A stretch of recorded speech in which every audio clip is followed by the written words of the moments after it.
Oui, un discours en deux parties très distinctes. Le en même temps d'Emmanuel Macron décliné ici à Davos. Il a commencé son intervention en anglais avec une opération séduction à l'égard des grands patrons étrangers présents dans la salle. Il a vanté son action pour réformer la France. Le message était clair, redonner confiance aux investisseurs. France is back. La France est de retour, acclamait Emmanuel Macron devant une assemblée de VIP qui est restée plutôt timide pendant ce discours. Et puis, il a poursuivi en français sur un tout autre registre en se lançant dans une critique assez dure de la mondialisation.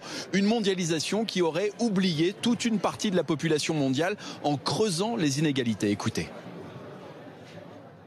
La croissance économique, ça n'est pas une fin, ça reste un moyen. Et j'irai même plus loin, cette recherche de croissance économique nous a parfois fait oublier ce que les peuples sont prêts à accepter pour l'obtenir. Parce que cette croissance, elle est structurellement de moins en moins juste. Il y a une concentration sur le 1% le plus riche qui se fait à chaque fois.